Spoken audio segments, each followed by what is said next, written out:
Le débrief, c'est notre espace de discussion hebdomadaire pour confronter nos idées. Je suis Wesley, ingénieur informatique, accompagné de mes deux frères, Sacha et Nathanaël. Salut à tous, aujourd'hui on va débriefer 3 œuvres, on va dire plus culturelles. Donc ce qu'on a l'habitude de faire, on l'a fait 2 fois avec des épisodes précédents, là on va le faire une 3e fois. Donc on va partir sur Prison Break. Frida, le film sur Frida Kahlo. Et Mickey 17, le dernier film de Bong Joon-ho. Mickey 17 ou alors Attends, répète. Mickey 17. Pas mal. En bande originale. Et attends, non, pas vraiment en bande originale. Ah, quoique c'est un film américain ou Ouais, américain. Ouais. Donc le titre il est en anglais. Ah, il a fait un film américain, c'est pas un film coréen. Oh, c'est déjà intéressant. Ok, nickel. Pour la petite anecdote, donc Frida, toi tu l'as pas vu je pense? Si, j'ai vu moi. Tu l'as vu le film? J'ai vu il y a longtemps. Ah, J'ai vu il y a toi tu l'as vu? quelques Non, années. j'ai pas vu. Mais Ah, je je sais connais pas si j'avais vu, bien, bien je sûr, connais j'ai bien vu. Frida Kahlo, donc j'ai pas mal de choses à dire. Ok, top. Prison Break, on a vu tous les 3, mais je pense pas à la dernière saison. Moi j'ai pas vu la dernière saison. Et Mickey 17, Bah, Sacha et moi l'avons vu, mais toi non. moi je l'ai pas vu. J'adore le réalisateur. Alors comment tu dis? Bong Joon-ho? Je l'adore. Enfin, j'ai pas vu tous ses films. On va en parler là rapidement. J'ai vu 3 de ses films, je crois. Il y a quoi d'autre? Ah non, il y a Okja aussi. Ouais. Ouais, bah Que j'ai justement. Donc on peut commencer par quoi? Qu'est-ce que... Vous voulez qu'on Allez, commence par Bong Joon-ho? Allez, on commence par Vas-y. Bong Joon-ho. Alors bah déjà, ce qui est intéressant, et je pense que c'est un truc sur ce... J'ai regardé tous les films qu'il a fait déjà. Ce sur quoi Sacha allait parler. C'est Ouais. Bong Joon-ho, ce qui est intéressant, c'est voilà, on l'a dit, c'est un réalisateur coréen, mais c'est pas son premier film américain. C'est son 3e parce qu'il a fait Snowpiercer. Ah, Snowpiercer aussi. Oh là là, j'ai craqué. En fait, j'ai tous vu ces films. Okja qui était américano-coréen. Ouais. Et maintenant... Celui que j'ai le moins aimé, celui-là. Et maintenant Mickey 17 qui est aussi américain avec Robert Pattinson et d'autres... et en fait tous les acteurs qu'il y avait dans Okja. Quoi. Et il y a une actrice française qui crève l'écran un peu. Hein. Comment elle s'appelle Anna déjà? Maria Bartolomei. Tu sais que moi Wow. je l'ai rencontrée. Ça me dit un truc. Ah ouais, tu l'as Mais elle est rencontrée? hyper connue. Enfin, elle est hyper connue parce qu'elle a commencé dans L'événement, Attends, je l'adaptation d'Annie Arnaud qui est Mais elle incroyable. est top, hein. Elle a géniale. très bien joué. Ouais. Ça fait quelques années, ouais, et je crois que c'est son premier rôle international. Ouais. Mais bref, Mais qui et c'est, Bong c'est Joon-ho, ce qui est intéressant avec lui, Vas-y. c'est que voilà, comme j'ai dit, Ah. il a fait des films en Corée, il a fait des films aux États-Unis, et on sent vraiment la dichotomie entre sa carrière américaine et sa carrière coréenne. C'est-à-dire qu'il y a vraiment 2 Bong Joon-ho différents. Il y a le Bong Joon-ho coréen et le Bong Joon-ho américain. Et où les films, même si les thématiques restent les mêmes, c'est rarement le même ton et la même énergie. Alors toi, Sacha, justement, toi qui l'as vu le film, Ouais. qu'est-ce que t'en as pensé? Bah, je voulais d'abord avoir justement ton avis. Ah, il y a Steven Yeun. Ouais. Moi, ce que j'en ai pensé de Mickey 17, j'adore Bong Joon-ho. Vraiment, c'est un top Exceptionnel. réalisateur. Parfois, j'ai pas tout compris dans ses films. Ouais, mais toi, je pense, si t'as pas compris Mickey 17, c'est peut-être parce que t'as pas vu les 16 premiers. C'est ce premier film. Ouais. Ah, Mickey 17, ok, pas mal. J'ai été un peu en retard sur celle-là. Mais donc j'adore le réalisateur. Et pourtant, ce film pour moi est complètement raté. Il y a quelques points qui sont intéressants dans ce film, mais en fait, quand Spoilez tu prends... pas, hein. Non, je spoil pas. Mais quand tu prends l'ensemble du film, tu dis ah ouais, mais ça c'est dommage. Ouais, ça c'est dommage. Ah Bah, ouais. qu'est-ce qui Et est puis, dommage alors voilà. Alors pour Sans- moi sans déjà, spoiler. Robert Pattinson, il est extraordinaire. Mais j'ai pas compris déjà pourquoi il a pris cette voix. Donc Bah, parce il a joue une voix... un débile. Ouais, infini, il joue quoi. un débile, C'est mais il a ça une qui voix est marrant. hyper nasillarde. Et c'est quand même le héros principal. Donc pendant 2 heures de film, t'entends l'acteur qui parle comme ça. Mais Bong Joon-ho, c'est toujours des héros détestables. Non mais c'est horrible. Alors déjà, première chose. Ensuite, il y a certains choix dans le film. Maintenant, je l'ai vu, ça fait au moins 2 mois que je l'ai vu. Donc il y a certains choix dans le film que j'ai pas forcément compris. Et surtout, on a parlé de Okja. Pour moi, Okja et Mickey 17 ont exactement le même message. Ouais. Et à partir et un peu la même manière, enfin c'est un peu pour moi le même film. Donc à partir du moment où tu as vu Okja, il y a aucun intérêt selon moi à voir Mickey 17. Mais en fait, c'est ça qui est Je sais un peu intéressant trop, avec, moi. avec Bong Joon-ho, c'est que justement son message, c'est le même dans tous ses films finalement. C'est que les riches et les pauvres, quand ils cohabitent, ça se termine rarement bien. Ouais, mais Et t'as ça, en plus, En fait, c'est ça. En fait, tous ces films, c'est le choc entre riches et pauvres. Ouais. Et à chaque fois, il le traite. Et c'est ça que je trouve hyper intéressant. C'est comment un même Bah, thème, justement. tu peux le décliner à ce point différemment. Bah justement, moi qui ai vu tous les films, Parasite et Mickey 17, je vais pas du tout les comparer parce que c'est quand même T'as pas vu tous foncièrement les films. différent. Mais Okja et Alors que Mickey c'est, 17, là encore, le même principe. ouais, mais Okja Position, et celui-là, il n'y a pas que la morale qui est la même, c'est aussi le fond. Enfin, je veux dire, la forme, tout est plus ou moins pareil. Mais attends, juste. Et encore un truc qui est hyper dérangeant pour moi, ça a été la caricature de Trump. Genre, j'ai pas compris le message de faire ça. En plein, il venait de se faire élire à ce moment-là en plus. C'est tellement mal fait, à mon avis. Il y a un personnage Alors qui, déjà, ouais, un voilà, personnage déjà, qui joue on peut le peut-être- président. Peut-être Voilà. dire de quoi ça parle. Ouais, alors je vais te laisser Ouais, faire. dites rapidement parce que là je suis perdu et Bah, en j'adore gros, ce réalisateur. pour la faire courte, en gros, c'est bah voilà, dans plusieurs décennies, la Terre est en train de mourir parce que l'écologie, etc. Voilà. Et t'as un personnage voilà qui est une espèce de gourou qui est joué par Mark Ruffalo et qui est un peu la caricature de Donald Trump et de Elon Musk. Ouais, mais caricature Ok. hyper mal faite. Enfin, c'est pas du tout subtil, c'est hyper même grossier, enfin, c'est grossier. C'est grossier. On connaît Trump là quand il fait ses petites danses. Bah là, il fait la même chose. Et Mais- il fait comme ça, il joue comme ça avec le menton en enfin la mâchoire. Bon, en bref, avant. et du coup, ce mec-là, il organise une virée spatiale, entre guillemets, mais en gros avec tous ses supporters pour aller vivre sur une autre planète et pour montrer que la vie sur une autre planète est possible. Et t'as ce Mickey qui est joué par Robert Pattinson, qui est un peu comment dire, attends, Le test. je vais faire comme Wesley, l'expandable, comment on dirait en français là Sacrifiable. Ouais, voilà. Et je crois que c'est un comme ça mec qui est qu'on les sacrifiable. appelle. Les Et en gros, sacrifiables. voilà, ils ont découvert une technologie pour cloner les corps. Remplaçables. Voilà. Et ils utilisent Robert Pattinson pour tester tout ce qui est possible de tester, voir la bouffe si ça l'empoisonne, voir. Donc il clone Robert donc voilà, il Pattinson. le clone à l'infini, enfin à 17 fois en l'occurrence. À chaque fois qu'il meurt, il le reclone. Voilà, il le reclone pour faire des tests sur lui, pour voir si la mission spatiale elle est viable, quoi. Donc en gros, dès qu'il faut faire un truc dangereux, c'est lui qui y va pour pouvoir le recloner derrière. Et donc voilà, l'histoire c'est ce Mickey là qui vit dans cette planète avec tous ses supporters de Trump en gros, tous ces mecs un peu débiles, un peu fachos sur les bords, et c'est pas moi qui le dis, c'est le film. Ouais. Et donc voir comment cette micro-société fonctionne, alors que d'un côté t'as ce Mickey Robert Pattinson qui se rend de plus en plus compte que sa situation elle est pas terrible, et d'un autre côté le premier contact avec les locaux, enfin donc les extraterrestres qui vivent sur la planète qu'ils essaient de coloniser. Ok, juste rapidement, donc moi j'ai pas vu le film encore une fois. Je me rappelais pas de la thématique justement riche, pauvre dans Okja.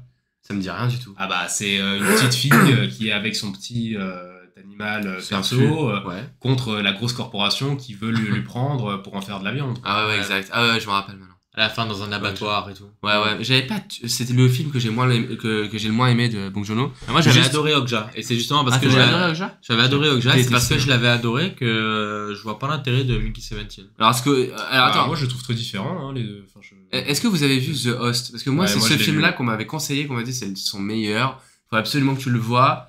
J'ai toujours pas vu. Tu l'as Ouais, vu ? je l'ai même vu 2 fois en l'espace de quelques semaines Et alors, t'as adoré parce qu'il était ressorti au cinéma il y a 2 ans peut-être, quelque chose comme ça. Et donc j'avais été le voir parce que je l'avais jamais vu. Je me suis dit au cinéma c'est l'occasion. Et puis après, 2 semaines après, il y avait l'événement de Bong Joon-ho au Grand Rex où il rediffusait, où en gros il mettait The Host en première partie. Ensuite Ouais. il y avait une masterclass de Bong Joon-ho que Ah, du ok. coup j'ai rencontré. Je me rappelle. Enfin, de rencontrer de loin, quoi. Et ensuite, projection de Parasite, que du coup j'ai revu pour la première fois à ce moment-là. C'est que Je l'avais vu qu'une fois. juste Parasite pour moi. Alors on pourrait faire un épisode sur ça, ce serait très marrant. C'est dans mon top 5, voire même Ouais, ah oui, avant de meilleurs films Ouais. pour moi. Parasite, c'est connu comme étant une masterclass. C'est Ouais. la masterclass. Du coup, The Host, ouais, c'est je le l'ai vu. GOAT. Snowpiercer, il est aussi très très salué par la critique, mais Exceptionnel, Snowpiercer. moins connu, j'ai l'impression. Ouais. Non, mais t'en as c'est plein. particulier, Snowpiercer. Mais ouais, donc The Host, ouais, moi je l'ai vu 2 fois en 2 semaines, quoi. Ok. Et juste pour reprendre sa filmographie, perso, donc Nat, attends, juste pour reprendre rapidement, Memories of Murder, tu l'as vu, Sach ? Moi Non. je l'ai vu. Moi, il y en a que 2-3 que j'ai pas vu. J'ai pas vu, Barking Dog, The Never Bite, Ouais. Memories of Murder. Ah, tu as pas vu Memories ? Ah oui, je crois qu'on en Et avait parlé. Je crois que c'est tout, hein. Les autres, je les ai tous vus. Memories of Murder, faut que tu le regardes, c'est Bah exceptionnel. oui, mais j'arrive J'avais pas adoré. à le trouver. Et pour moi, juste vraiment rapidement pour reprendre sur sa filmographie, parce qu'on est dessus là, Mother, c'est. Ah, t'as Parasite qui est son meilleur, mais Parasite c'est un peu à part, je sais pas, il est un peu à part ce film, mais Mother, waouh. Tu l'as vu Nat, ouais. Ouais. Toi, Sach, tu l'as vu ? Non, Mother, toujours pas. c'est exceptionnel. Donc, C'est- j'aime beaucoup, waouh. mais c'est vrai que j'ai quand même pas mal de films à rattraper quand je t'écoute. Mais alors pour en revenir à Mickey 17, je me suis remémoré une chose qui m'avait déplu, c'est que par exemple quand on clone Robert Pattinson, on nous dit qu'il est cloné avec les souvenirs, la même chose, et qu'il peut y avoir quelques différences légères, et c'est plus ou moins toujours le même gars. Ok. Sauf qu'à un moment donné dans le film, justement, il y a Mickey, l'élément perturbateur qui arrive, un autre Mickey, le 18, et qui est radicalement différent de lui. Mais à aucun moment on nous a sous-entendu avant qu'il pouvait y avoir de telles différences. Mais spoil pas. Parce que, non, je spoil pas, mais le gars il est censé être cloné en lui-même. Et là, c'est deux gars qui sont différents. En gros, c'est une évolution. Donc en fait, non, mais non, pas du tout. Pas du tout. Et c'est au bout d'une heure du film, et c'est au bout d'une heure de film où on nous a expliqué le principe de ce clonage, où il y a un 18e clonage qui se passe mal, et le gars est complètement différent, sans aucune raison. Et pour moi, ça, c'est quelque chose qui m'a un peu sorti du film, parce que, en gros, c'est le fait qu'il soit différent sert à la trame, parce qu'il va faire des choix que le Mickey normal n'aurait pas fait.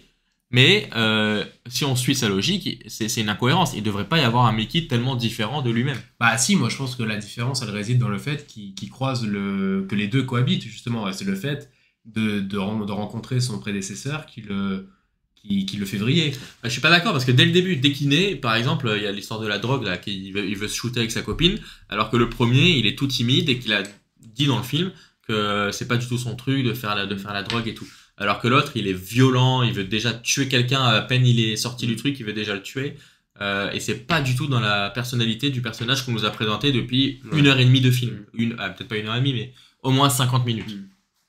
Non, mais après, moi, tu vois, pour le coup, c'est un film qui est vraiment... qui met tous les potards à fond, qui, voilà, comme tu disais, la parodie est grotesque, mais en fait c'est ça, c'est ce film, s'il y a bien un mot qui le définit bien, c'est le mot grotesque, et c'est complètement voulu. Et en fait, c'est un truc qui faisait déjà en Corée, quand tu regardes ces films, la plupart ils sont grotesques, mais Boys of Murder, tu en parlais, c'est un film hyper sérieux sur un tueur en série et tout, puis t'as un mec dans le fond qui met des high kicks à des moments complètement random, et tu comprends pas pourquoi, et genre, tous les gens qui voient ça éclatent de rire.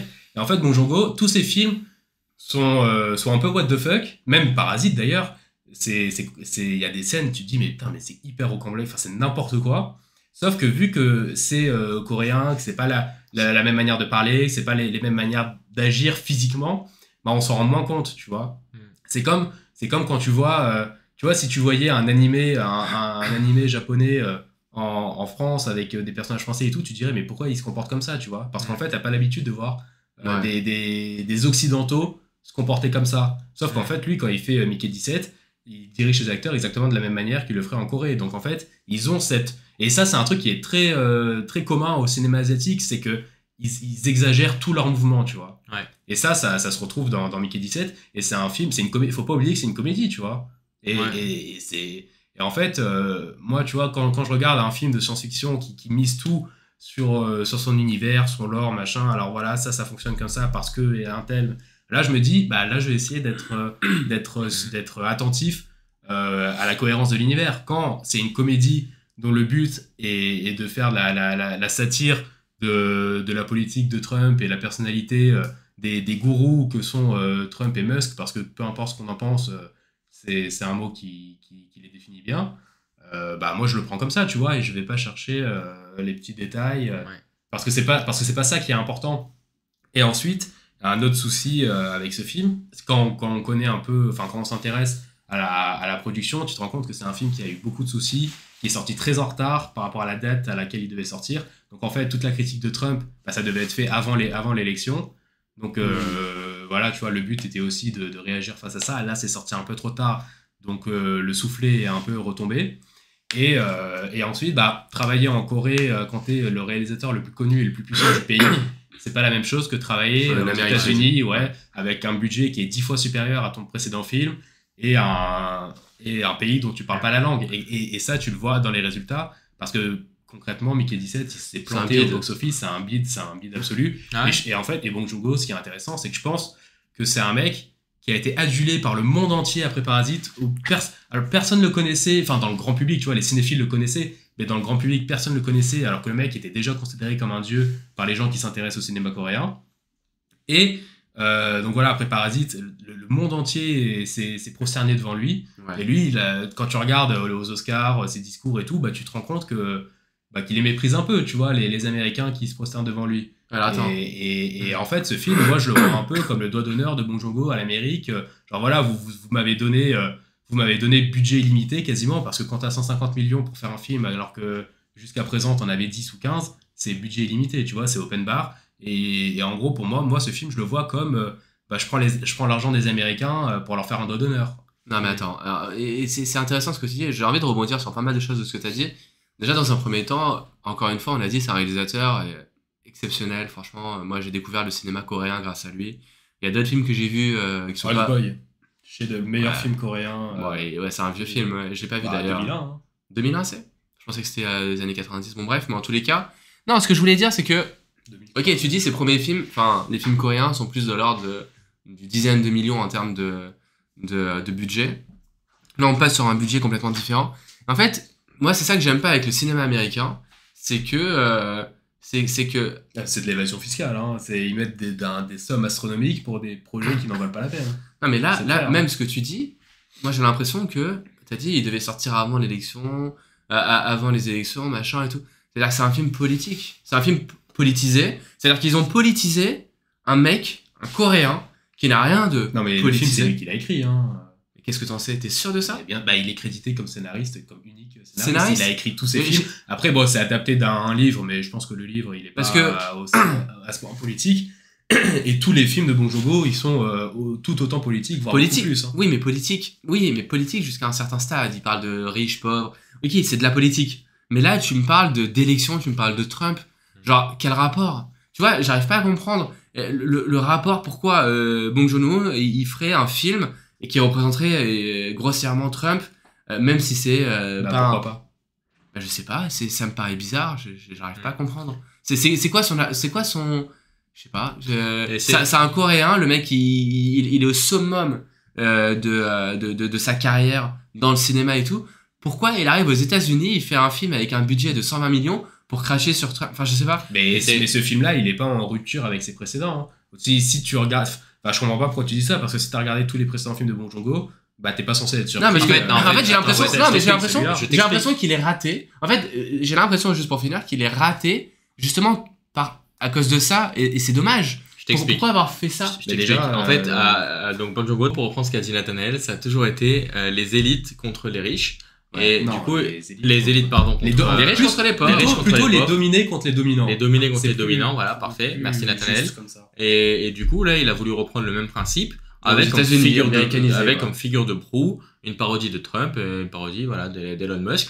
Et du coup, peut-être que ça passe pas parce que il a personnifié la Ouais. satire. Mais c'est dur parce que Et c'est C'est dommage. un Coréen. Et c'est dommage parce que quand même dans ce film, il y a des scènes qui sont sublimes. Moi, j'ai je adoré. vois. J'ai adoré Ah la oui. scène où on voit toutes les fois où il meurt et que sa copine, elle est avec lui à chaque fois jusqu'au dernier moment, dans une preuve d'amour.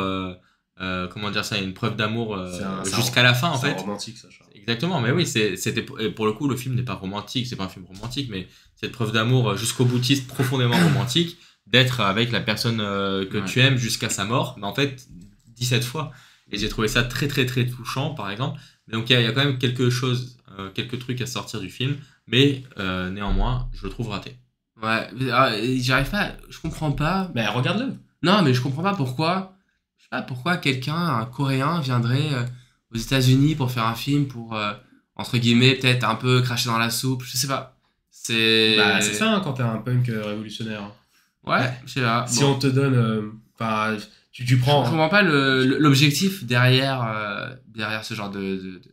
Bon, je vais le voir et je me ferai ma Après, propre on propre disait idée. ça aussi... Enfin, moi, Ouais. je disais ça dans un précédent épisode, je sais plus lequel, d'ailleurs. Ouais. Mais l'art, enfin...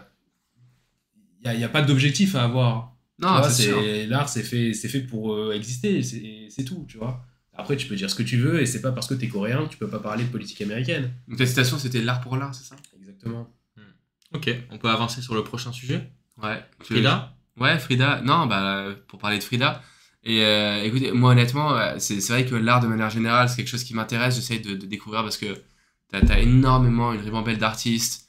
T'as il y a beaucoup à apprendre. C'est vraiment il y a toute l'histoire de l'art même à apprendre. Quelque chose que j'ai envie d'avancer dessus. J'ai envie d'apprendre, de lire, de comprendre, de m'imprégner de différents types d'art, de différents artistes. C'est quelque chose que j'essaye de faire depuis peut-être 1, 2 ans. Donc, petit à petit, de comprendre et vraiment de m'imprégner quand je découvre quelqu'un, d'essayer d'aller voir en détail ce que ces personnes ont fait. Frida, c'est quelqu'un que, honnêtement, tout le monde connaît de nom. Ouais, mais personne connaît le travail. Et personne connaît le travail. Et moi, c'était mon cas. C'est-à-dire que Frida, alors j'ai vu peut-être 1 ou 2 œuvres comme ça, mais c'est surtout la femme qui reste dans l'esprit, c'est le nom qui reste dans l'esprit, mais on sait pas toujours pourquoi. C'est vrai qu'elle a une sorte d'influence plus chez les femmes, puisque c'était quelqu'un de profondément féministe. J'allais dire ça. Ouais, c'est quelqu'un de profondément féministe, qui a Elle a une aura, en fait, je dirais. une aura et qui a insufflé aussi quelque chose de tout à fait nouveau au Mexique, en Europe, partout dans le monde en fait. C'est quelqu'un qui a un vrai impact dans le monde. Et en fait, ce qui est triste, et on va en parler, c'est qu'elle a eu aussi un impact, enfin beaucoup plus après sa mort qu'avant. Et son être est un peu resté, entre guillemets, dans le monde. Et c'est-à-dire qu'aujourd'hui, juste par exemple, on va parler du film dans un instant, mais elle était avec un homme, Diego Rivera, qui était un artiste, et l'artiste le plus connu à cette époque-là au Mexique, puisqu'il faisait des fresques dans les églises, partout dans le Mexique, partout dans le monde. Il est parti aux États-Unis pour faire des fresques murales. Alors je sais plus c'est quoi, dans quel tour. Il avait fait une fresque murale, mais il était très politisé. Il était très politisé à cette époque-là. Donc là, on est à l'époque... je sais plus c'est quelle époque exactement, dans quelles années, mais c'est les années un peu révolutionnaires. Je vais regarder dans un instant, mais en tous les cas, cet homme-là, Diego Rivera, était connu. C'était une rockstar. Une rockstar. Une rockstar, j'ai dit. Une rockstar, mais aussi une rockstar, voilà, une star, une vraie star au Mexique, dans le monde de l'art, c'était la star. Et elle a été dans son ombre. Et aujourd'hui, en fait, on est en 2025 encore une fois, et qui a retenu le nom de Diego Rivera? Ouais, c'est vrai. Personne. Et qui connaît le nom de Frida Kahlo? Tout le monde. Et ça, c'est fou. C'est-à-dire l'impact qu'elle a eu après sa mort qui est assez exceptionnel. Donc le film, il retrace un peu sa vie. Qui est très réaliste, concentré sur leur relation d'ailleurs, si je me souviens Absolument. bien. Moi je l'ai vu il y a Absolument. des années, hein, je vais pas pouvoir en parler dans le détail. Et mais- de quand date le film? 2002. Alors c'est ça 2002. aussi. Ah ouais. Bah en fait c'est le film qui a révélé Salma Hayek. Exactement. Elle a eu l'Oscar. Elle a eu l'Oscar c'est ça pour ce film. il me semble. Et c'est ça qui lui a offert sa carrière américaine par la suite. Je crois que c'est elle qui a produit le film. Exact. C'est elle qui voulait incarner Frida parce que Exactement. son histoire l'a touchée. Exact. Donc Salma Hayek, ouais, c'est un film de 2002. Et son mari, redis-moi son nom. Parce que tu vois, voilà, il a tellement marqué là. Ah bah, Diego Rivera. Voilà, Diego Rivera, qui est incarné par Alfred Molina, Qui joue le alias Dr Octopus. Docteur Octopus dans Spider-Man 2. Voilà, donc Et on le c'est connaît marrant. surtout pour ça, alors qu'il a une carrière de fou d'ailleurs, mais c'est Ah ouais vrai qu'on le connaît surtout pour Spider-Man. Mais après Spider-Man, il a fait d'autres films. Bon, on peut en revenir. Tu regarderas. Ouais. On regardera. Mais en tous les cas, bon bref, 2002, Salma Hayek. Et d'ailleurs, c'est marrant parce que je me suis toujours dit, mais putain, Salma Hayek, tout le monde la connaît et tout, mais concrètement, c'est quoi ces films? Parce que j'ai pas le souvenir d'un film marquant avec Salma Hayek. J'ai aucun souvenir. Et en fait, quand j'ai vu ce film, je me suis dit, ah putain, voilà, Salma Hayek. Elle joue magnifiquement bien. Elle est magnifique dans le film. Elle est vraiment sublime. Elle incarne de manière parfaite Frida. Et en fait, la vie de cette Frida Kahlo, c'est juste hallucinant. C'est une vie de souffrance, en fait. Une vie de souffrance dans laquelle elle a essayé de manière... Et c'est ça aussi que j'ai aimé. De manière le maximale, de maximiser sur ces moments de joie, de bonheur, d'amour. Voilà, c'est quelqu'un qui croquait la vie à pleines dents. Et malgré ses souffrances, elle a eu un accident de bus qui allait impacter toute sa vie, puisqu'elle a été alitée pendant, je crois, 1 année entière, ou peut-être un peu plus. Elle avait une jambe... déjà, elle est née avec une jambe plus courte que l'autre. Donc, elle avait un gros problème. Alors, c'était lié à une maladie de l'époque, sur sa manière de marcher, donc sa manière de se déplacer. Et puis après, à 18 ans, je crois que c'est à peu près à 18 ans, elle a eu cet accident de bus. Et le film reprend vraiment la scène de manière exacte, apparemment telle qu'elle s'est déroulée. Je ne veux pas en dire plus, donc vous verrez le film. Mais en tous les cas, Frida Kahlo, elle part vraiment avec une situation assez compliquée dans sa vie. C'est-à-dire qu'elle limite, elle allait perdre ses jambes, elle allait perdre, elle a été, elle a été, elle est devenue stérile à cause de cet accident qui lui a transpercé le ventre, le vagin. Elle dit d'ailleurs une citation qui est devenue célèbre, c'est qu'elle a été dépucelée entre guillemets par cet accident, à cause de cet accident, puisqu'il y a une barre du bus qui lui est rentrée à l'intérieur. Bon bref, mais en tous les cas, il y a ça, et puis après, tu as toute sa relation avec justement Diego Rivera, et toutes ces souffrances, cette femme qui voulait avoir un enfant, qui n'a pas pu en avoir, qui a fait de nombreuses fausses couches, qui a été trompée de manière presque quotidienne, qui a été trompée par son mari, justement Diego Rivera, avec sa propre sœur, mais des souffrances horribles pour l'époque. Et un physique aussi. Des souffrances physiques dues Non, à... elle a un physique. Et un physique, attends, mais ça en va venir. Mais aussi, bon voilà, elle a eu des souffrances liées à son accident, liées à sa condition, qui ont été vraiment horribles. Elle prenait beaucoup de morphine, c'était devenu vraiment une addiction. Elle buvait énormément, bon, ils buvaient un peu tous à cette époque-là. Mais voilà, il y avait beaucoup de violence et tout dans son entourage. Mais non, mais son mari était un gros buveur, était connu aussi pour être un gros buveur. Mais c'était un environnement très politisé.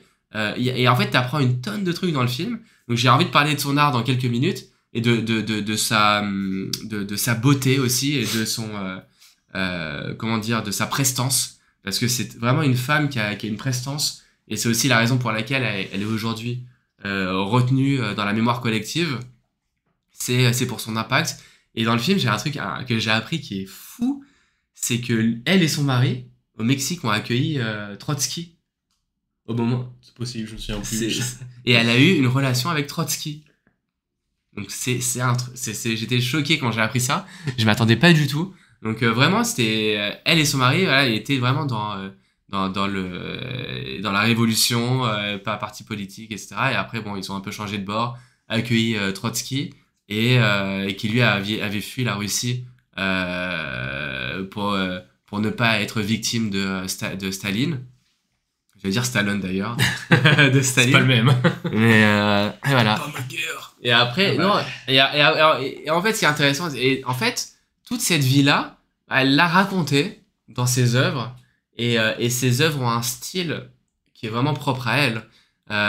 C'est-à-dire qu'aujourd'hui, tu vois des œuvres de Frida Kahlo, tu reconnais direct, et c'est ce qui fait aussi la puissance d'une artiste. On en a parlé précédemment dans un épisode précédent, mais c'est ce qui fait vraiment le pouvoir d'une artiste, c'est de reconnaître son œuvre directement, instinctivement.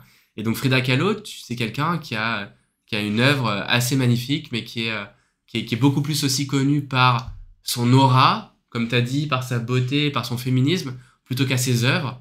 Mais ses œuvres sont aussi, elles racontent son histoire et ses fausses couches, et c'est assez fabuleux. Et le film, j'ai été vraiment surpris, parce que j'ai vraiment adoré ce film. Elle m'a touché. Même Salma Hayek dans sa représentation, dans son jeu d'acteur, m'a vraiment touché. Et je connaissais pas du tout ce film. J'avais jamais entendu parler. Pourtant, voilà, on est les trois plutôt cinéphiles. On s'intéresse beaucoup, et c'est un film que j'avais pas entendu parler. Donc voilà, je vous invite vraiment à le regarder, puisque c'est quelque chose qui m'a marqué. Après, sur ma lancée, encore une fois, dans le désir d'apprendre de nouvelles choses, etc. Je suis allé, j'ai écouté de nombreux podcasts sur elle. J'ai regardé, voilà, j'ai été à la Fnac, là, on a feuilleté quelques livres qui ont été, qui représentent aussi son art. Mais en tous les cas, hyper intéressant. Et puis voilà, ça m'a donné aussi la possibilité et l'opportunité de la connaître.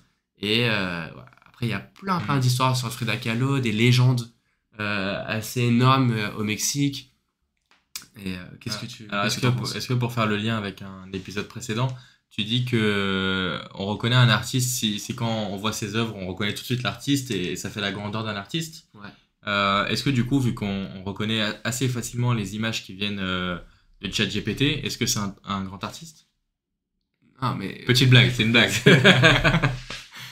Petite boutade entre parenthèses. Non, Frida Kahlo, elle est exceptionnelle. Moi qui suis donc enseignant, en troisième en français, les élèves abordent l'autoportrait. Ouais. Et ils sont évalués au brevet, à l'oral, sur plusieurs choses qu'ils peuvent choisir, et l'art plastique fait partie de ces domaines-là, et un thème qui revient souvent, c'est l'autoportrait. Et c'est toujours amusant de demander à des élèves de 3e, donc 13-14 ans, qui sont vraiment dans l'âge un peu bête, où ils veulent vraiment plaire aux autres, et qui aujourd'hui en plus prouver Centré sur eux-mêmes. Centré sur eux-mêmes, et le physique a une grande importance. C'est toujours amusant de leur demander de faire un autoportrait. Ouais. Donc parfois ça peut être sur le dessin, en dessin, parfois ça peut être à l'écrit. Et en fait, décrivez-vous comment vous êtes physiquement, mentalement. Et c'est amusant de lire ou de voir chez certains jeunes comment ils décrivent leurs défauts. Et puis donc à ce moment-là, il y a Frida Kahlo qui est vachement expliquée dans ces cours-là, parce que elle, en tant que justement figure artistique avec ce physique et son histoire, c'est un exemple qui est fort en termes d'autoportrait. Il y a justement un autoportrait de Frida Kahlo. Et elle-même, en fait, elle se met pas forcément sur son plus beau jour, mais en fait, elle se met en avant par rapport à son physique habituel. Ouais. Et donc, c'est ça, en fait. Apparemment, elle forçait le trait. Hein. Elle forçait sa petite moustache, son mono-sourcil. Elle le forçait, elle le maquillait, elle créait ses propres maquillages. Tu sais qu'apparemment, elle créait ses propres bijoux. Aussi, elle portait énormément de bijoux. Alors, je sais pas. C'est intéressant, mais c'est intéressant justement avec les élèves.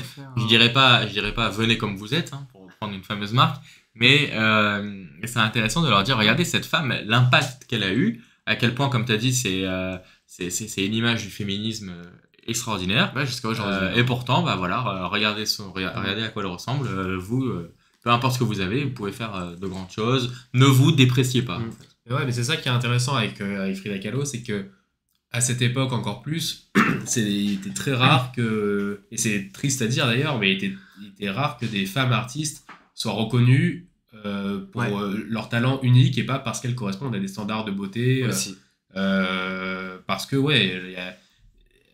c'est ça, elle rentrait dans aucun standard et pourtant, elle a réussi malgré tout à imposer son style et à s'imposer dans le milieu, alors que pour les femmes à cette époque, et aujourd'hui encore d'ailleurs aussi, c'est loin d'être facile. Et c'est exactement ce qu'elle dit au début du film, justement, quand elle rencontre pour la première fois Diego Rivera. Elle le connaissait plus ou moins, parce qu'encore une fois, c'était un artiste, c'était une rockstar. Elle l'avait vu, elle avait amené ses tableaux. Une rockstar. Elle avait amené ses tableaux, et elle lui avait demandé, voilà, qu'est-ce que tu penses de mon art ? En fait, comme tu dis vraiment bien, c'est une femme, donc elle ne voulait pas entendre « Ah, t'es jolie », parce qu'elle avait vraiment une aura, un impact, un physique particulier. Elle plaisait énormément. Et donc, elle voulait pas entendre une énième fois, par exemple, « Ah, t'es magnifique, t'es sublime ». Elle voulait simplement un avis concret, réel sur son art. Et à cette époque-là, comme tu dis, c'était très dur de gagner sa vie, surtout en tant que femme, pour un artiste. Et elle a eu beaucoup de mal à elle-même gagner sa vie seule en tant qu'artiste, et c'est arrivé après de nombreuses années, à des moments où elle s'est séparée avec son mari, Diego Rivera, dont on a parlé. Lui, en fait, c'est lui vraiment qui réussissait, qui gagnait de l'argent, qui a un peu dilapidé tout dans les soirées, dans les fêtes, mais c'est lui qui l'entretenait. Voilà, je cherchais le mot. C'est lui qui l'entretenait jusqu'au jour où il l'a trompée avec sa sœur, et elle a été d'elle-même, elle s'est dit, voilà, là, il faut que j'arrive à vivre de mon art, et elle s'est rendue compte à quel point son art pouvait être puissant, mais elle a au final pas eu vraiment la reconnaissance de son vivant. Je dis peut-être une bêtise, mais il n'y avait pas aussi au début de leur couple où ils s'appropriaient ses œuvres, il n'y avait pas une histoire comme ça? Non, je dis des bêtises. Non. Et quand est-ce que tu l'as vu ce film? Il y a 3 semaines, un mois, il y a un mois peut-être. Ouais. C'est tout neuf. Il y a un mois, ouais. Juste avant de venir là, il y a un mois. Je l'ai vu, tu sais pourquoi? Je l'ai vu parce que c'est intéressant, ça c'est un autre bon point. C'est un point un peu ridicule, hein, mais je l'ai vu parce que tu sais, sur Netflix, quand des fois tu scrolles et tout, et tu vois par exemple le film quitte Netflix à cette date-là. Genre c'était à la fin du mois, je me suis dit putain, faut que je le voie, vas-y, je vais le voir. Et d'autant que je n'avais jamais entendu parler, c'est bizarre que ce film n'est pas, je sais pas comment je n'en avais pas entendu parler. Bref, en tous les cas, je l'ai vu et j'ai pas regretté, et c'est quelque chose qui... Je l'ai bien aimé, quoi. Il n'y a pas de... Très bon film. Ouais. Ok. Donc on passe sur le troisième sujet. Donc on pourra pas le retrouver. On pourra pas le voir. Si, je pense. Après, Netflix, moi, où je suis localisé, c'est peut-être différent. Toi, il faut que tu regardes où est-ce que tu peux le voir en Belgique. Il faut regarder. Frida, 2002, au pire, tu le loues. Ah, ça se trouve facilement, hein, c'est un film hyper culte. C'est un film culte, ouais, aujourd'hui, je pense. Et d'ailleurs, en parlant de culte, toi, Sacha, tu voulais nous parler d'une série culte parmi les cultes. Ah, peut-être un peu trop à mes yeux, je comprends pas pourquoi tu voulais en parler. Et surtout maintenant. Pourquoi Alors voilà, maintenant alors justement, donc je veux parler de Prison Break. Une série qui est mondialement connue, bien évidemment. Qui nous a tous rendus fous. Qui nous a tous rendus fous. Surtout nous, en particulier. Ouais. Et on qui... suivait sur M6 à l'époque. Génial. Et qui nous a tous donné envie de se tatouer. Ouais, c'est vrai. Non, ça c'est que toi. Et qui... Non, mais alors je voilà, l'ai pourquoi pas j'en parle assumé, maintenant? ça. Parce que en 2024, elle a été mise sur Netflix. Donc ça a été l'occasion pour plein de gens de découvrir ou de redécouvrir la série. Et là, je regardais justement, avant de faire le podcast, il y a eu un succès énorme, et donc un deuxième succès mondial grâce à Netflix. Ouais, Avec plein de... Deuxième vie, quoi. Ouais, une deuxième vie. Les nouvelles générations qui découvrent qu'avant on savait faire des séries, quoi. Voilà, et donc moi qui a adoré Prison Break, qui avait tout vu, enfin j'avais vu les 4 premières Il y a saisons 20 ans, en fait. mine de rien, la première Ouais. saison presque. Et C'est j'avais vu ce les... que j'allais te demander, c'est 2005. 2006, ouais, 2005. Bah alors en France, je crois que c'est 2006, mais aux Ouais. États-unis, c'est presque. Bah voilà, presque 20 ans. Ouais, ça fait 20 ans. Et moi quoi. qui avais vu les 4 saisons, je me suis rendu compte que... Bah les 5 même. Non, moi les 4. Oui, non, mais il y en a 5. Oui, il y a 5 saisons, et je me suis rendu compte que... J'ai pas vu la dernière, que ouais. on scrollait sur Netflix, comme tu viens de le dire, et je me suis rendu compte que ma femme n'avait jamais vu Prison Break. Et donc on s'est dit, vas-y, on regarde Prison Break. On recommence. Et reparti. donc voilà, En de sachant là vient mon avis. Accrochez-vous, il va faire débat. Prison Break, c'est de la merde. exceptionnel. Mais en plus, mais à noter qu'en plus, Sacha et moi, je sais pas si tu te souviens, mais on avait déjà revu l'intégralité de la série il y a quelques années. Ouais. Je saurais plus dire quand exactement. Mais C'est exceptionnel exceptionnel. jusqu'à la saison 3. Non, alors voilà, exactement. Alors c'est Les deux justement premières saisons. Et sur encore. ça que je veux Mais- arriver. Mais la saison 5, du coup, tu l'as vu entre temps ou pas? Oui, j'ai vu. Mais bon, c'est clairement en dessous. Mais Je vais il y a- en parler. mais il y a des choses intéressantes. Mais je vais en quoi. parler, Et je on vais en va parler. Donc Mais alors, ouais, déjà pour faire une présentation, ok, peut-être c'est pas, on en a pas besoin, mais en gros le pitch de départ, c'est un homme qui a été, selon lui, injustement enfermé en prison et condamné à mort pour le meurtre d'un homme politique, et son frère qui est ingénieur en génie civil va essayer de le sortir de prison en se tatouant Attends, tu sais que... les plans de la prison. Attends, Je suis en train d'expliquer le pitch. Ouais, c'était ouais, relou. attends, juste petite parenthèse. Vous savez pourquoi j'ai voulu devenir ingénieur? À cause de Michael Scofield. Il y a 2 raisons. Il y a Par- Michael Scofield. Parce qu'il savait que son frère allait finir en tôle et qu'il allait devoir le faire évader. Non, mais c'est marrant parce que... Non, mais attends, je te dis la vérité. Hein. C'est la première raison de Michael Scofield. Et la deuxième raison, c'est notre oncle, le frère de notre mère, qui est ingénieur. Et c'est les 2 raisons pour lesquelles je me suis dit, putain, je vais être ingénieur. Parce que pour moi, le mec qui est ingénieur, c'est un génie. Mon oncle, il est très très fort. Et Michael Scofield, putain, c'est quand tu vas dans la série, c'est un putain de génie. Je me suis dit, je dois être ingénieur pour devenir génie. Toi sur les gros mots quand même, tu as sorti 3 en une phrase, on n'est pas obligé de dire. Donc, merci Wesley pour ton intervention. Putain, vous avez appris un truc là. Ouais, on a appris un truc. Donc voilà pour le pitch de départ. Alors juste une petite anecdote là en préparant l'épisode. Donc celui qui l'a créé, attends, je peux me rappeler le nom, tu peux me ressortir, c'est Paul Schering, je crois, Paul Schering, un truc comme ça. Et c'est intéressant, donc il a écrit le scénario et ça a été refusé plusieurs fois par la Fox par exemple. Et Ouais, ensuite Paul Schering, Paul très bien Schering, dit. voilà, merci. Et Ouais, comment ça a été accepté au final? C'est parce que Steven Spielberg. Ah. Mince, je voulais vous dire, devinez qui. Mince, j'ai foiré ma Oui, blague. en effet. 2005. devinez Hein, qui 2005. Devinez qui? Je sais Steven pas. Spielberg. Waouh, non. Steven Spielberg J'aurais pas deviné. a repéré le scénario et a dit mais c'est exceptionnel. Et d'ailleurs le pitch de départ de se tatouer les plans d'une prison, c'est exceptionnel. Enfin, c'est une idée de fou quoi. Ah, je pensais que t'allais dire c'est une idée de Steven Spielberg. Ah, c'est une idée de fou. Je suis hyper déçu. Et Steven Spielberg a vu ça et a dit moi je veux l'adapter en film. Bah, c'est un très grand producteur. Je vais l'adapter en film. Steven Spielberg. Sauf que il est en train de faire La Guerre des Mondes et un autre, Ah, La Guerre des Mondes. film, je l'ai plus en tête, mais il est en train de faire La Guerre des Mondes. En 2005, Et du coup- 2006, Bah, peut-être Schindler, non? Ouais, c'était non, c'est avant. C'était avant. Non, Et du coup, le projet a été Peut-être repoussé. Le projet là, il a repoussé plusieurs fois. Et le Paul Schering, il en a eu marre. Et il a reproposé toi, à si la tu veux. Fox, qui a Ouais. accepté. Pourquoi? Parce qu'il y avait 2 séries qui cartonnaient à l'époque. Lost et je crois Desperate Housewives. Pas mal. Et du coup, c'était un peu dans cette même veine, je veux Ouais. dire, comme Lost et tout.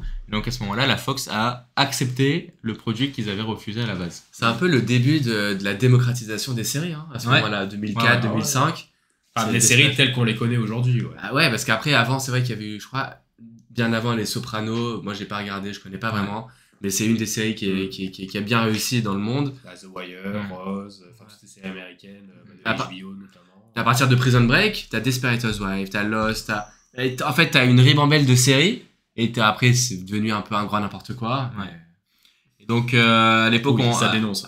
à l'époque, on regardait la série. Je pense tous les gens de notre âge qui regardaient de la même manière que nous ont été un peu déçus des saisons 4, de la saison 4 en même fait. 3, hein, je peux te dire. 3 un peu, alors 3 je vais le dire Toi, à pourquoi. l'époque, tu kiffais. Mais, Mais moi, j'étais la en 4, feu. Moi, alors j'allais la voir 4 en live. La 4 pourquoi? Parce que justement on regardait en live, et donc ça remonte quand même à au moins 15 ans.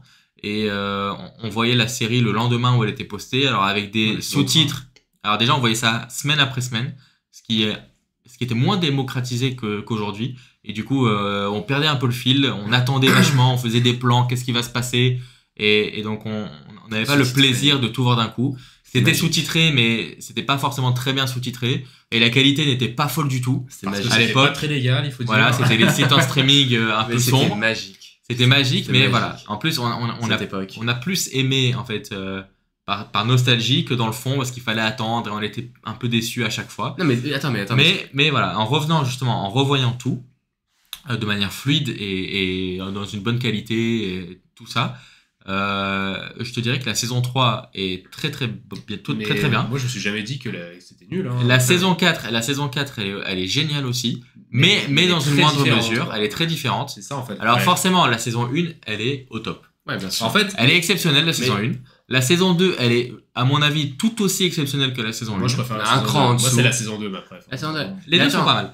Et puis après, t'as la 3. Alors la 3, elle est impactée par quoi? Ouais, bah, c'est ce que Voilà. j'allais dire. La La grève des scénaristes. La grève Voilà, des exact. scénaristes. Elle Mais devait tu fais- faire Et comme les Il nous autres. apprendre un truc là. Non, mais elle Il devait est faire. dingue, là. Ouais, je t'ai Elle devait faire 24 épisodes comme les autres. Et au Ouais. final, elle en a, je crois, que 8 8 ou ouais. 9. Peut-être 12, non 12, je crois. Ouais, bon, voilà, parce qu'en gros, il y a eu la grève des scénaristes qui a impacté à ce moment-là Bah, toutes les toutes les- séries, justement. Bah ouais. Et Mais c'était un gros truc à l'époque. Bah oui, c'était Bah, toutes les séries, Ouais. on se sont C'est arrêtés. énorme ce truc-là, parce qu'on attendait tous. Bah, c'est la grève qu'il y a eu l'année dernière. Tout le monde disait c'est la plus grosse grève depuis 2008. Et c'est. Et la saison 4, quand tu la vois en intégralité, de manière fluide, dans une bonne qualité, Je l'ai même pas vue, je non, crois. elle est franchement bonne. Bah, Elle est franchement bonne. moi je pense que ce pourquoi les gens ont été déçus de Prison Break, c'est que les 4 saisons, enfin les 5, parce qu'il y a une 5e saison qui a été faite en quoi, 2018 un truc 2017. comme ça, 2010, voilà, tu vois, j'étais presque. Ah, mais t'avais pas dit 2023 Non, 2022? Et en fait, les gens ont été déçus, je pense, parce que, tu vas me dire ce que t'en penses, parce qu'il y a 4 saisons, et en fait, ça pourrait être 4 séries différentes. Les 4 saisons racontent une histoire complètement différente les unes Bah, des c'est autres. compliqué parce qu'en Et- fait, et en fait, le seul point commun entre les 4 saisons, c'est les personnages. non, je suis pas forcément d'accord parce que t'as un pitch de départ qui dit le gars il doit s'évader de prison. Ouais, mais Donc, quand tu pars ça, c'est la après saison avec 1. Scylla et tout, Bah voilà, ça mais a alors. rien à voir. Non, parce que, alors, C'est évident, ça. si je peux t'expliquer, t'as la saison 1 où il faut s'évader de prison.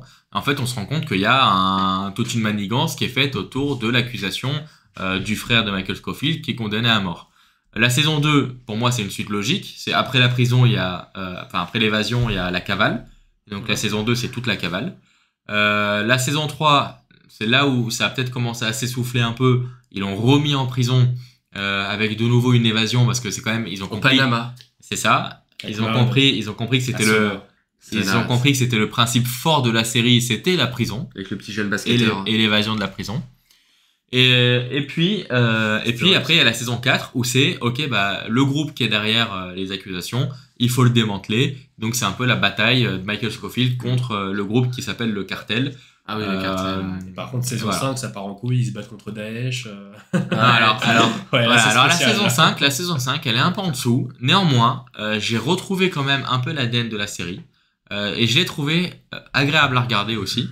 Elle a des défauts, mais elle est quand même vraiment agréable à regarder. Et surtout, il y a des passages qui sont très très très émouvants. Alors pourquoi la Petit série bail. Ouais, alors pourquoi la série elle a été critiquée aussi? C'est en fait pour ses rebondissements. À un moment donné, les grèves des scénaristes et tout, il y a des personnages qui meurent et puis qui reviennent. Et voilà, et notamment Ça, c'est une vraie notamment connerie. le personnage principal, Michael Scofield, à la fin de la saison 4, Dis pas. il y a, Sur à le mon pas. sens, Mais c'est bien justifié quand même. mais il y a une conclusion qui est géniale en fin de saison 4. C'est avec une musique un peu triste, on revoit Ouais. tous les personnages qui sont devenus, et c'est très très très émouvant. Et pour moi, ça clôt parfaitement la série. Et c'est pour ça que la saison 5, de base, elle est inutile, parce que je dirais la saison 4 se terminait bien.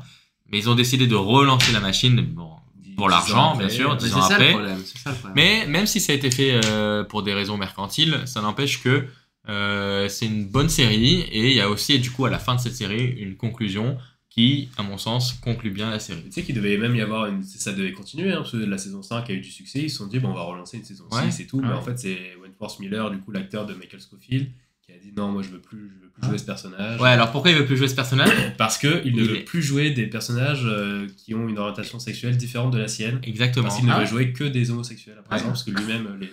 Il a continué un peu à jouer là. Ça fait longtemps qu'on a pas vu. Du coup, non. Même à part Prison Break, il avait jamais fait grand chose. Ouais. Moi je me souviens l'avoir vu dans quelques films, mais ça c'était jamais rien. C'est vrai que c'est un choix discutable. Après, je peux comprendre qu'il ait besoin de plus de représentation s'il trouve qu'il est pas assez représenté. Mais il avait un rôle tout à son honneur. Tout à son honneur. Voilà, mais il avait un rôle exceptionnel. Et décider de ne plus forcément jouer parce que il veut jouer que des rôles parce que homosexuels. maintenant aussi, je pense que avec le succès qu'a eu la série, il a plus besoin de jouer pour l'argent et il peut jouer. C'est comme c'est comme les acteurs de Frodon et de Harry Potter, tu vois, Daniel Radcliffe et merde, j'ai un trou, Elijah Wood. Ces mecs-là, ils ont cartonné avec une saga de fantasy, ils ont ramassé des centaines de millions de dollars. Maintenant, ils font que des films what the fuck qui coûtent 3 € et que personne ne voit, mais juste parce que ça les fait kiffer. Et justement, en fait, c'est Daniel Radcliffe, il joue encore là. Bien sûr, il fait plein de films. C'est juste que c'est des trucs qui sont tellement perchés que tu les vois pas. En fait, c'est plus des acteurs, c'est les personnages. Ouais, oui. Bah, je veux dire, Daniel Radcliffe, c'est Harry Potter. Oui, c'est évident. Et c'est un autre sujet. Et attends, et du coup, qu'est-ce que je voulais dire? Ouais, mais d'ailleurs, en parlant d'argent, justement, bah, t'as Wentworth Miller, Dominique Purcell, voilà, tous les grands acteurs qui sont les producteurs de la saison 5. C'est eux qui ont relancé la machine, en fait. Mais c'est les acteurs. Pourquoi l'avoir relancé? Je me demande pour l'argent. Mais ça non, mais en fait, parce que si c'est eux, les propres acteurs, quoi, ils se faisaient chier, ils avaient de l'argent, ils se sont dit, non, mais le scénario est pas mal. C'est dommage parce que Nathaniel, il a grossi le trait avec Daesh. Alors, certes, il combat Daesh. Aimé, mais c'est vrai que c'est un peu, c'est marrant, quoi. Quand tu vois le mec, tu sais, tu vois Lincoln qui part du mec qui a accusé à tort. Puis tu le vois massacrer des mecs avec des calaches à main nue. En plus, c'est que dans le 5, c'est vraiment une montagne de muscles. Il est 10 fois plus musclé que... Ouais, mais il a toujours eu... il est sec. Non, mais ça a toujours été le mec ultra musclé dès le début. Ouais, mais là, il est encore plus, je crois, dans la saison 5. Il est très sec. Mais quel âge il a, ce mec, maintenant? C'est fou. Ah non, il commence à être âgé, je pense.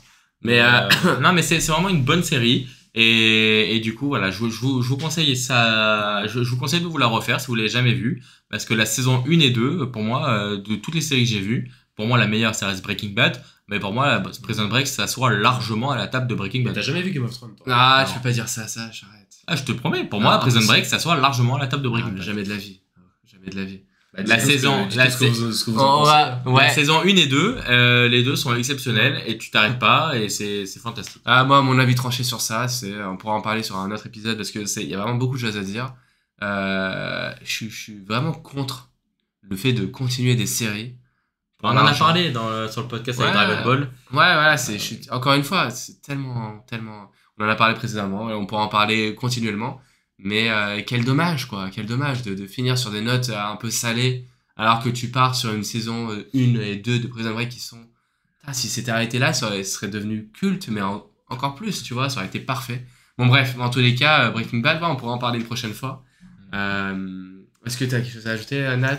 Bah écoute, si vous voulez voir une série qui justement ne se poursuit pas artificiellement pendant des années... C'est Breaking Bad qui est exceptionnel. Non, c'est encore mieux, c'est Fleabag, 2 saisons de 6 épisodes de 20 minutes. Ça veut dire Fleabag. Vous pouvez vous faire ça en 2 soirs. Moi d'ailleurs, c'est ce que j'avais fait pendant le confinement. Ouais. Et c'est une des meilleures séries qui a jamais été faite. Ok, Fleabag, on va regarder. Les connaisseurs savent.